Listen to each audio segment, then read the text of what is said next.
It was a normal morning in Antwerp.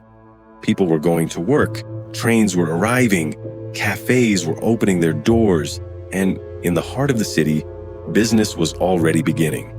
For most people, it was just another day, but there was one place in Antwerp where an ordinary day meant something very different, because behind some of those doors were diamonds worth fortunes. And that morning, nobody walking through those streets knew what was about to happen, because somewhere nearby, a group of men was preparing for a robbery that would become one of the most extraordinary diamond heists in history. Their target was the Antwerp Diamond Center, and inside the building was a vault containing an extraordinary amount of wealth. To sell rough diamonds, you need certificates. The guy does not have those certificates. There are polished diamonds stolen, some very exceptional, for example, 41 brilliants of a blue color are being stolen. Those are exceptional stones. Everybody will recognize them easily. But here's what makes this story so strange. This wasn't an easy target. The people planning to steal it weren't strangers to the building. One of them had spent months getting close to the target. He wasn't running around outside with a weapon. He was doing something much quieter. He was becoming part of the environment. But getting inside the building was only the beginning, because behind that door were layers of security designed to stop exactly what they were planning. And they had to defeat every single one. They didn't know it yet. But one small mistake after the robbery would help police begin putting the entire story together. And even after some of the people involved were caught, one question would remain: where did the diamonds go? What makes Antwerp's diamond district so tempting a target is the sheer concentration of wealth. The turnover in gems is worth billions of pounds every year, and much of that is done on a handshake. Trust is the name of the game. The Antwerp Diamond Center wasn't just another building. It sat at the heart of one of the world's most important diamond districts. Inside were hundreds of safe deposit boxes, and behind those boxes were diamonds, jewelry, cash, and other valuables. For criminals, it was an extraordinary target. But there was a problem. A target this valuable was never going to be left unprotected. The building had security systems, it had cameras, it had alarms, it had sensors, and protecting the vault was one of the most important parts of the entire operation. So the thieves couldn't simply break their way inside. They needed information, they needed patience, and most importantly, they needed someone who could get close. That person was Leonardo Notarbartolo.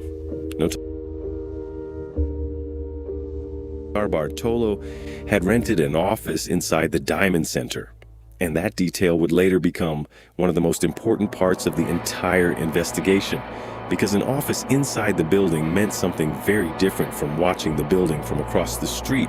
It meant access, it meant familiarity, it meant time, and time was exactly what the thieves needed. They could observe the environment, they could learn how the building worked, they could understand routines, they could prepare. The robbery wasn't something that happened in one night. The preparation had been building for a long time, and eventually, the plan was ready. As Mr. Flomenbaum painstakingly built up his cover at this bank for over a year until he was seen as a valued customer. But when he left for the final time, he took with him a cool £14 million worth of diamonds, many of them highly distinctive. So the question now, can he sell them? February 15th, 2003. The Diamond Center was quiet. Most of Antwerp was unaware that anything unusual was happening. But inside the building, the robbery was beginning. The thieves had prepared for this moment. They knew what they wanted, they knew where they needed to go, and they knew that one mistake could bring everything crashing down. The first challenge was the security. They had to get through the building without triggering the systems designed to detect them, one layer, then another, then another. Every step brought them closer to the vault, and every step increased the consequences of failure. Because if an alarm went off, the robbery was over.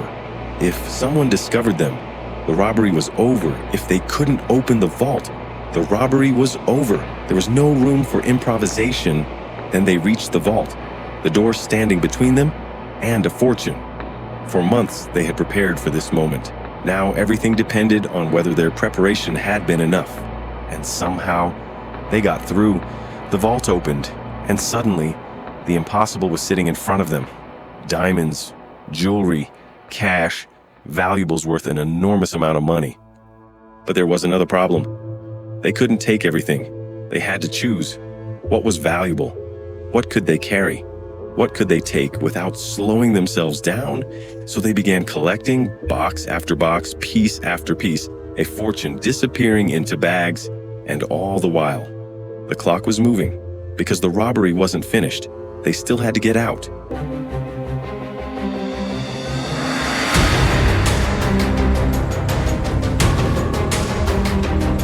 The hardest door in Antwerp had just opened, and now the thieves had a fortune in front of them. But there was something they couldn't steal: time. Every second they spent inside the vault was another second closer to discovery. So they moved fast. They emptied safe deposit boxes. They gathered diamonds, jewelry, gold, cash, anything valuable enough to justify the risk. But the more they collected, the heavier the bags became. And that created a problem. They couldn't take everything. Imagine standing in front of more than $100 million and knowing you have to leave most of it behind because you can only carry so much. So they made their choices, the most valuable pieces, the easiest pieces to transport, the things they believed they could move without immediately attracting attention. Then came the moment they had been preparing for. They had to leave. The vault disappeared behind them.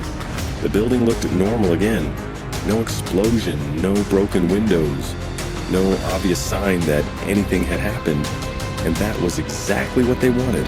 They moved through the building and eventually they made their way outside, and then they were gone.